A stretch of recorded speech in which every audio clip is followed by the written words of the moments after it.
Dear students and my dear viewers, कैसे हैं आप? उम्मीद है खैरियत से होंगे। आप देख रहे हैं मेरा यूट्यूब चैनल एंटायर फिजिक्स और मैं हूं आपका physics teacher Ali Haider. Student, आज हम 9th क्लास की फिजिक्स से एक्सरसाइज स्टडी करने जा रहे हैं, जो कि हमारे पास है numerical problems. Numerical problems chapter number 1 की देख लेते हैं। तो स्टूडेंट, बोर्ड पे हमारे पास गिवन है first question number 1.1, which is express the following quantities using prefixes. आपने कुछ क्वांटिटीज हमारे पास दी गई हैं, इनको प्रीफिक्सेस को इस्तेमाल करते हुए क्या करना है, एक्सप्रेस करना है। बहुत सिंपल है। देखें, हमारे पास जो फर्स्ट वैल्यू है ए, वो है 5000 ग्राम। अब 5000 ग्राम है ना, तो क्या मैं 5000 को यूँ लिख सकता हूँ, 5 multiply 10 raise to the power 3 और साथ में ग्राम एज इट इज़ आ जाएगा। ठीक है। अच्छा, अब आप मुझे बताइएगा 1000 किसके इक्वल होता है? 10 रेज़ टू द पावर 3। और 10 रेज़ टू द पावर 3 को क्या हम के लिख सकते हैं? और आप जानते हैं के कहा जाता है प्रीफिक्सेस को। सो के इज़ अ किलो, और अगर मैं इसको रिप्लेस करूं तो ये हमारे पास कुछ इस तरह से बनेगा, 5 एज इट इज़ आ जाएगा और 10 रेज़ पावर 3 की जगह पर क्या आ जाएगा, किलो, और ये gram as it is. That will be our answer. ठीक है। नेक्स्ट जो हमारे पास बी है वो है 2 इंटू 6 ज़ीरोज़। ठीक है, यानी हमारे पास एक जो वैल्यू दी गई है ये 2 लाख में, इसको अब हम कैसे चेंज करेंगे? देखें, 1 2 3 4 5 6 मीन टू से आपने हमेशा पॉइंट को शिफ्ट करना होता है after first non zero digit. तो पॉइंट को हम काउंट करेंगे लास्ट से, 1 2 3 4 5 6, यानी पॉइंट को हम 6 टाइम्स जो है वो बैक शिफ्ट करेंगे। तो ये बनेगा 2 into 10 raise to the power 6। देखें, अब इसको 2.0 भी लिख सकते हैं, या 2 into 10 raise to the power 6। Power 6 आया है, क्यों आया पावर 6? क्योंकि हमने पॉइंट को राइट से लेफ्ट शिफ्ट किया है, ये बात याद रखिएगा। ये बात आप लोग जानते हैं कि 10 रेज़ टू द पावर 6 जो प्रीफिक्सेस है उसे क्या कहते हैं, mega.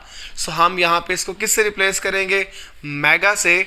What as it is आएगा, और ये 2 के साथ मेगा और साथ में आ जाएगा what. That will be our answer.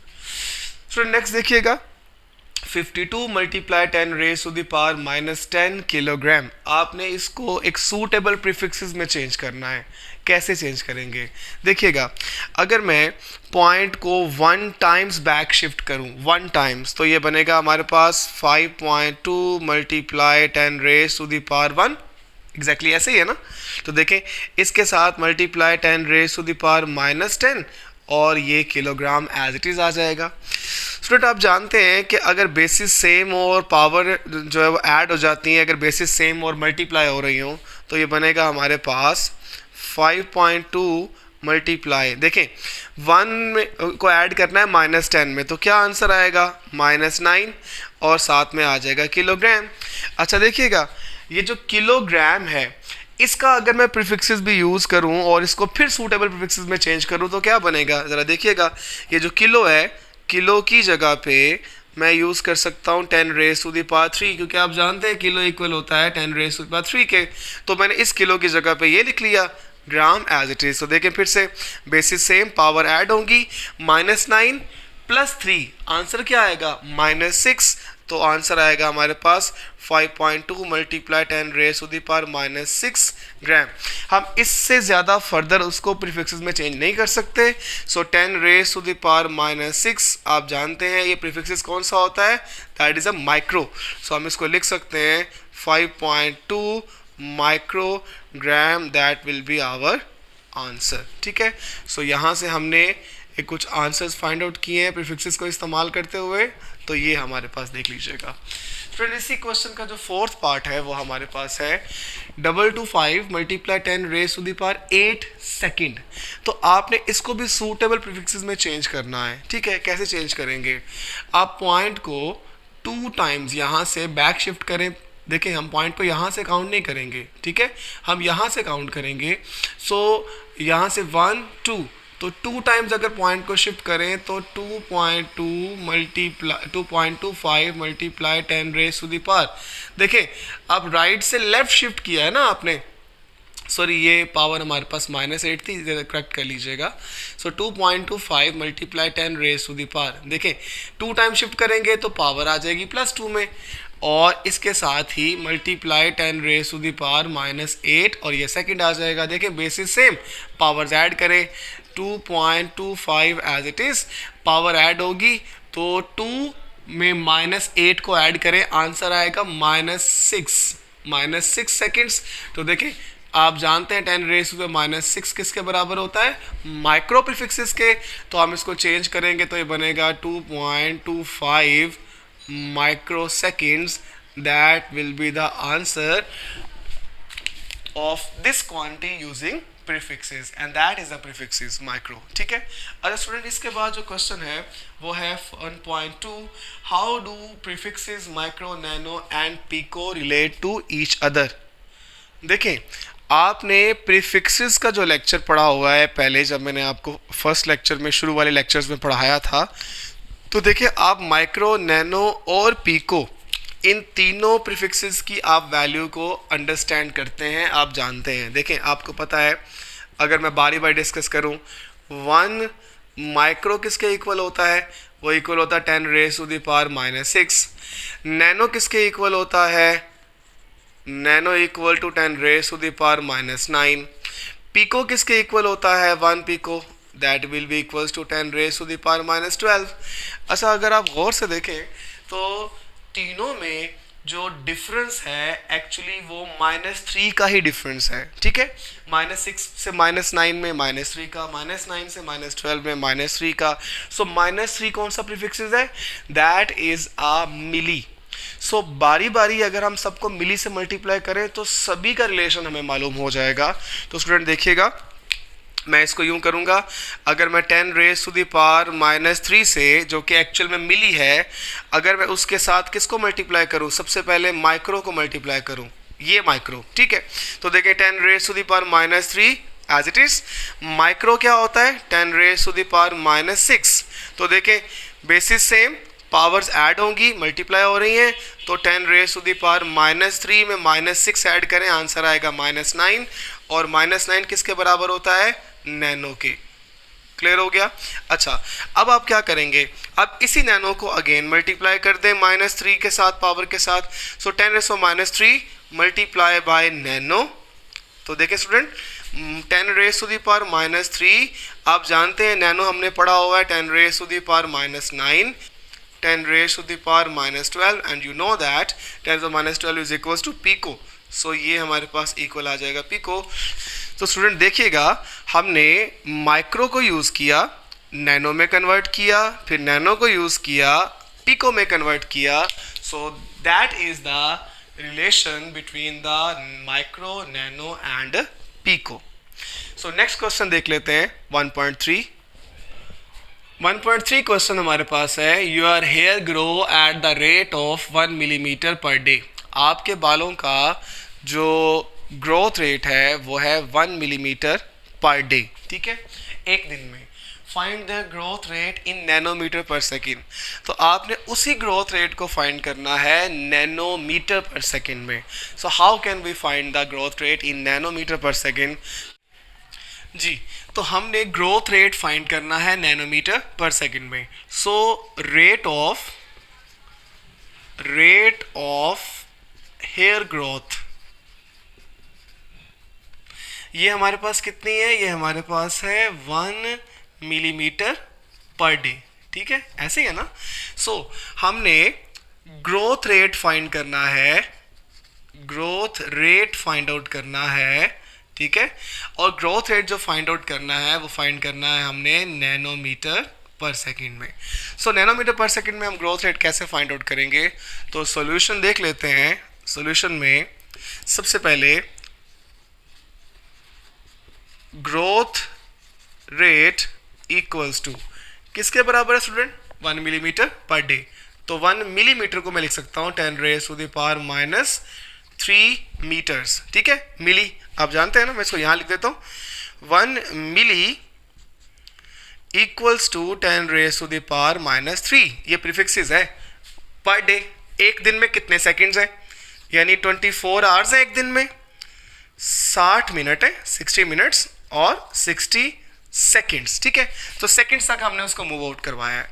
इन सबको मल्टीप्लाई करें, आंसर आएगा 1 multiply 10 raise to the power -3 और मीटर्स में, और इसके नीचे जो आंसर बनेगा वो बनेगा 8.64 और आंसर किस में आएगा, मल्टीप्लाई 10 रेस टू 4 और साथ में आ जाएगा सेकंड्स। ठीक है, अच्छा यहाँ तक हमने सॉल्व कर लिया है इसको कैलकुलेटर की मदद से। अच्छा थोड़ा अरेंजमेंट्स कर लेते हैं। अब अरेंजमेंट्स ये होगी, 1 को आप अलग कर लें, ठीक है, और इसके नीचे 8.64 multiply 10 raise to the power 4 से ये इसको अलग डिवाइड कर दें। ऊपर है multiply 10 raise to the power -3, साथ में मीटर है। ये 10 की पावर 4 जो है जब ऊपर शिफ्ट होगा तो 10 raise to the power -4 power minus में कन्वर्ट हो जाएगी ना।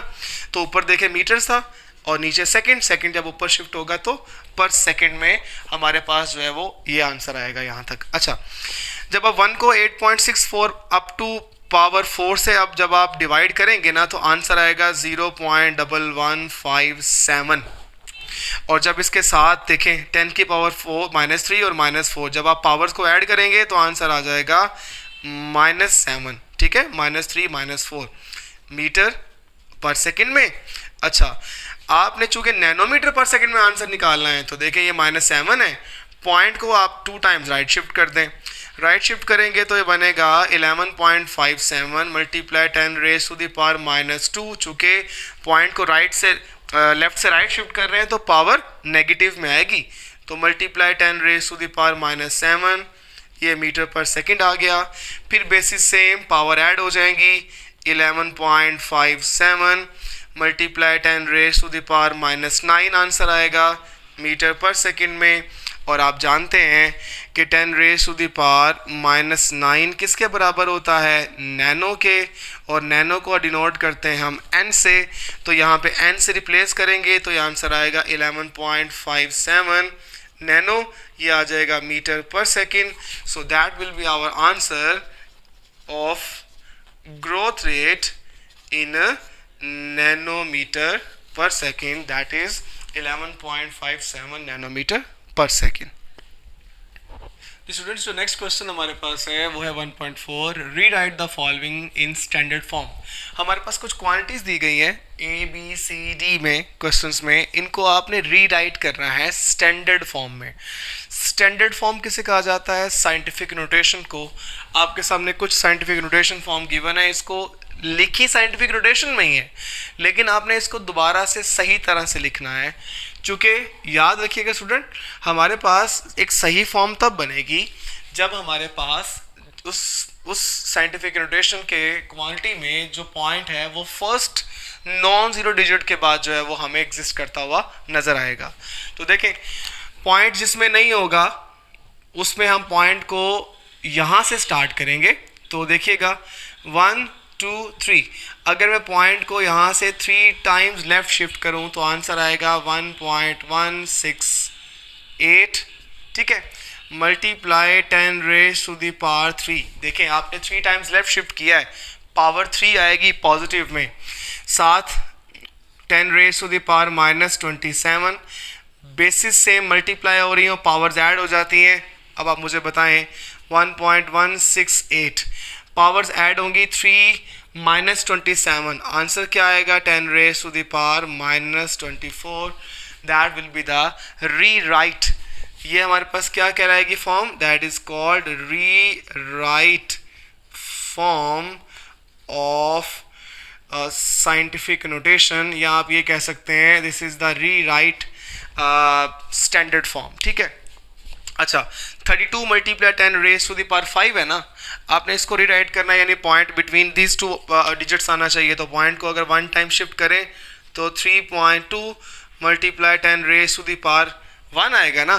तो देखिए multiply 10 raise to the power 5 है, बेसिस सेम, पावर ऐड होगी 3.2 मल्टीप्लाई 10⁻⁶, ये हमारे पास रीराइट स्टैंडर्ड फॉर्म होगी। इधर देखिएगा स्टूडेंट, यहाँ पे हमारे पास पॉइंट को 2 टाइम्स अगर हम शिफ्ट करें 1 और 2, आंसर आएगा 2.25 मल्टीप्लाई 10⁻, क्या आएगा, लेफ्ट शिफ्ट कर रहे हैं ना, आंसर आएगा हमारे पास 2 में, ये मल्टीप्लाई 10⁻⁻5 है। और किलो की वैल्यू क्या होती है 10⁻³ और ग्राम एज इट इज। मैंने किलो इसलिए यूज किया है क्योंकि आपने प्रीफिक्सेस को भी यहाँ इस्तेमाल करना है जब आपने उसको स्टैंडर्ड फॉर्म को रीराइट करना है। तो देखें यहाँ पे अगर मैं ये 10 की पावर 2 है ना और ये 10 की पावर 3 है, बेसिस सेम, तो पावर्स को अगर मैं ऐड करूं तो 3 में अगर 2 ऐड होगा तो 5, देखिएगा ये बनेगा 7.25 मल्टीप्लाई 10⁻⁵, और ये क्या है मल्टीप्लाई 10⁻⁻5 प्लस 5 माइनस 5, पावर क्या हो गई 0। किसी भी चीज़ की पावर अगर 0 हो तो किसके बराबर होती है 1 के, तो इसका मतलब है ये हमारे पास क्या बनेगा, इसका आंसर आएगा 7.25 gram, that will be the only answer 7.25 gram. क्योंकि देखें ये बात अंडरस्टैंड कर लें, 10⁻5 और 10⁻⁻5 जब आप ऐड करेंगे तो 10 की पावर 0 और 10 की पावर जो 0 होगी वो किसके बराबर होती है 1 के। सो 1 मल्टीप्लाई होगा 7.25 से तो किसके बराबर आ जाएगा 7.25 ही, ये हमारे पास आंसर होगा।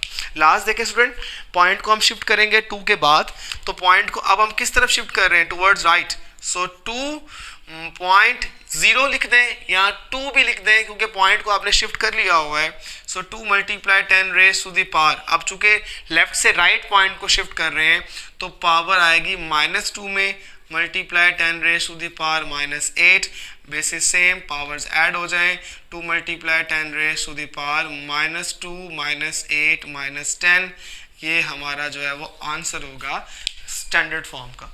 नेक्स्ट क्वेश्चन है 1.5, right the following standard forms. आपने फॉलोइंग स्टैंडर्ड फॉर्म्स जो है, मतलब ये जितनी भी क्वांटिटीज हैं इनको किस में चेंज करना है, आपने स्टैंडर्ड फॉर्म में चेंज करना है। बहुत सिंपल है। अच्छा, आपने प्रीफिक्सेस को इसमें चेंज नहीं करना। अब देखें इसमें इसको एज इट इज आप रहने दीजिएगा, जस्ट आपने इन क्वांटिटीज में आपने पॉइंट को टुवर्ड्स लेफ्ट शिफ्ट करना है, यानी कि फर्स्ट नॉन जीरो डिजिट, यहाँ पे 6 है, यहाँ 3 है, यहाँ 3 है, और इसको फर्दर हम सॉल्व करेंगे। तो देखें पॉइंट को शिफ्ट करेंगे 1 2 3 टाइम शिफ्ट करें लेफ्ट से राइट, तो आएगा 6.4 multiply 10⁻³ kilometre, that is the answer. Just देखें यहाँ से शिफ्ट करें 1 2 3 4 5, कितने टाइम शिफ्ट करेंगे 5 टाइम्स, तो आंसर आएगा 3.8, क्योंकि 5 टाइम शिफ्ट कर रहे हैं तो पावर क्या आएगी 5, और ये आ जाएगा किलोमीटर में, ये आंसर है। अच्छा यहाँ देखें 1 2 3 4 5 6 7 8, सो 3.0 लगा दें या 3 के साथ मल्टीप्लाई 10⁻⁻, आप पावर कौन सी यूज़ करेंगे 8 में, चूँकि हम लेफ्ट से राइट ही मूव कर रहे हैं। सो ये भी आएगा आंसर मीटर पर सेकंड में। अच्छा, सेकंड्स इन अ डे, आपको याद होगा पीछे हमने क्वेश्चन किया था कि 1 मिलीमीटर पर डे में, तो पर डे में कितने सेकंड्स होते हैं, सिंपल आप लोग फाइंड कर सकते हैं, बहुत आसान है। मुझे बताएं 24 आवर्स होते हैं एक दिन में, उसको 60 मिनट से आप मल्टीप्लाई करें, और हर मिनट में सेकंड्स होते हैं 60, उससे मल्टीप्लाई करें। सबको जब आप मल्टीप्लाई करेंगे तो आंसर आएगा 86400 सेकंड्स। इस फॉर्म को फिर बना दें आप स्टैंडर्ड फॉर्म। तो ये देखिएगा पॉइंट को शिफ्ट करें यहाँ से 1 2 3 4 टाइम शिफ्ट करेंगे तो ये आंसर बनेगा आपके पास 8.64 multiply 10⁻⁴ seconds, that is the standard form of following quantities. अच्छा, इसके साथ क्वेश्चन नंबर 1.6 है, on closing the jaws of the vernier calipers, zero of the vernier scale is on the right side of its main scale such that fourth division of the vernier scale coincides with the one of the main scale division. Find the zero error and zero correction. जब आप जाज को close करेंगे vernier callipers के, तो उस closing पे main scale के साथ जो वर्नियर स्केल की फोर्थ डिवीजन जब जाके मिलती है तो उस फोर्थ डिवीजन से आप जीरो एरर भी निकालें और जीरो करेक्शन भी। पहली बात तो देखें राइट साइड पर मेन स्केल की से जो है वो कोइंसाइड कर रही है ना वर्नियर स्केल की डिवीजन राइट साइड पे, तो इसका मतलब है एक बात आपने सबसे पहले ये बात याद रखनी है कि जो है वो हमारे पास जो जीरो एरर होगा वो कौन सा होगा, वो होगा पॉजिटिव जीरो एरर होगा। कौन सा होगा, पॉजिटिव जीरो एरर होगा। और जो बात कर लेते हैं जीरो करेक्शन की, तो जीरो करेक्शन आपको पता है ना हमेशा हमेशा एरर की नेगेटिव होती है, तो जो हमारे पास जीरो करेक्शन हमेशा क्या होगी, इसके सेंस में नेगेटिव होगी। अब हम फाइंड कर लेते हैं zero error of vernier caliper क्या होगा, वो हमारे पास होगा। देखें जो फोर्थ डिवीजन है ना, फोर्थ डिवीजन उसको मल्टीप्लाई करना है आपने 0.01 सेंटीमीटर से। क्यों बोला, क्योंकि 0.01 centimetre is the least count of the vernier calipers in centimetre scale. ठीक है, तो जब मल्टीप्लाई करेंगे तो आंसर आपको मिलेगा 0.04 सेंटीमीटर। ये आपके पास क्या आ गया, ये आपके पास आ गया जीरो एरर पॉजिटिव में। अब क्या निकालना है आपने, जीरो करेक्शन। तो जस्ट आप जीरो करेक्शन निकालने के लिए इसको नेगेटिव से मल्टीप्लाई कर दें, यानी 0.04 को जब आप मल्टीप्लाई करेंगे ना नेगेटिव से, तो ये आंसर आएगा हमारे पास zero correction, that is called zero correction. अब चलते हैं नेक्स्ट क्वेश्चन की तरफ। नेक्स्ट हमारे पास जो है क्वेश्चन नंबर 1.7, वो है a screw gauge has a 50 divisions on it's circular scale. Screw gauge के सर्कुलर स्केल पे डिवीजन्स कितनी है, 50 डिवीजन्स हैं, 50 डिवीजन्स हैं। ठीक है, and the pitch of the screw gauge is 0.5 millimetre. What is it's least count, उस जो स्क्रू गेज का लीस्ट काउंट क्या है वो आपने फाइंड आउट करना है। बहुत सिंपल है, आप लोग जानते हैं कि आपने लीस्ट काउंट का फॉर्मूला पढ़ा हुआ है। Least count is equals to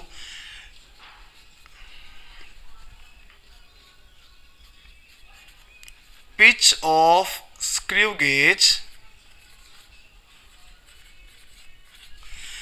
to the number of divisions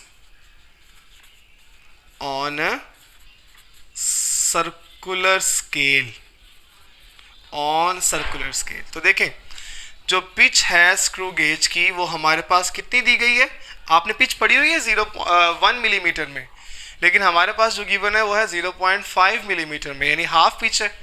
इसका मतलब है 0.5 मिलीमीटर अगर पिच है तो डिवीजन्स भी हमारे पास कितनी है सर्कुलर स्केल पे, हाफ डिवीजन्स है, यानी 50 डिवीजन्स है।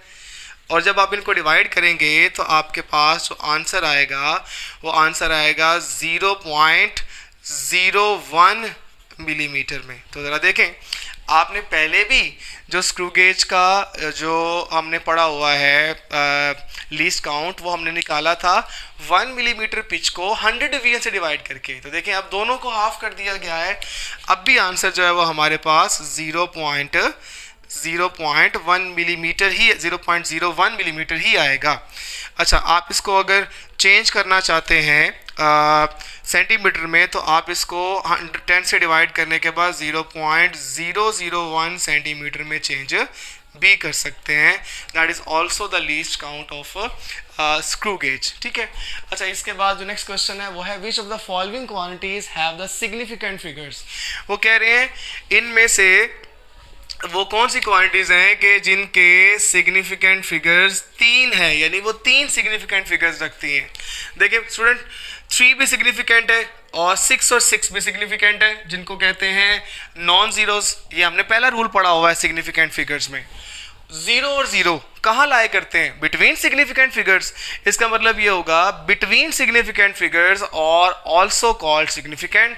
सो it has how many significant figures, it has 5 significant figures. ठीक है, इसका मतलब ये है हमने तो प्रोमिनेंट करना है 3 वालों को, तो ये तो 5 सिग्निफिकेंट फिगर है। बहरहाल मैं यहाँ पे मेंशन कर देता हूँ, आपको पता होना चाहिए। It has 5 significant figures. जी स्टूडेंट, इसके साथ ही नेक्स्ट मूव करते हैं। 0.00 कहाँ पे लाई करता है? Left of the significant. तो इसका मतलब है ये वाले जो जीरोस हैं जो लेफ्ट पे आ रहे हैं वो तो सिग्निफिकेंट नहीं हो सकते। इसका मतलब है 3 है, 9 ये सिग्निफिकेंट, और जो इसके दरमियान 0 है वो भी क्या? सिग्निफिकेंट। तो इसमें कितने सिग्निफिकेंट हो गए? 3, 0 and 9। So it has 3 significant figures. इसका मतलब है इसमें सिग्निफिकेंट फिगर्स कितने हैं? 3। और इसका मतलब है ये हमारा जो है वो 3 वाला जो क्वेश्चन में गिवन है वो राइट आंसर है। 5.05 multiply 10 raise to the power -27।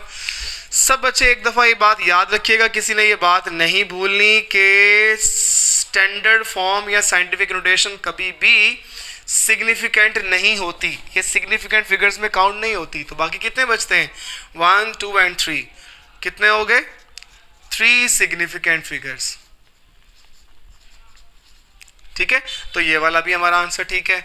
और लास्ट पे 3, 0, 1 और राइट वाला 0 तो आपको पता है ये तीनों तो सिग्निफिकेंट हैं और राइट वाला भी सिग्निफिकेंट होता है। इसका मतलब इतने, इसमें कितने हैं? इसमें है 4 सिग्निफिकेंट फिगर्स। कितने student? 4 significant figures.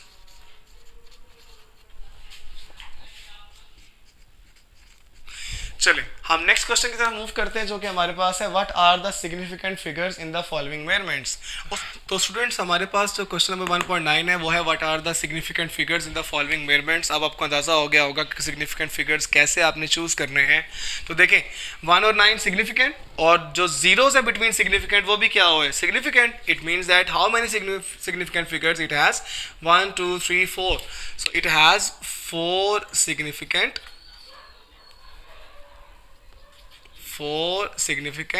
Figures. Student इसके साथ नेक्स्ट देखिएगा 0.00 किधर है? लेफ्ट साइड पे। ये तीनों 0 लेफ्ट साइड पे, तो लेफ्ट वाले 0 सिग्निफिकेंट नहीं होते। 4, 5, 0 कितने हो गए सिग्निफिकेंट? 3 सिग्निफिकेंट। जी, तो नेक्स्ट है हमारे पास 1.00 multiply 10 raise to the power 27 kilogram. Scientific notation में 10 raise to the power -27 significant नहीं होता। तो बाकी कितने हुए? 1.66। It means that it has 3 significant figures. जी, लास्ट है 2001। तो 2 और 1 तो सिग्निफिकेंट होते हैं, तो जो 2 जीरोस बिटवीन सिग्निफिकेंट है वो भी क्या हुए? Significant. So it has 4 significant figures.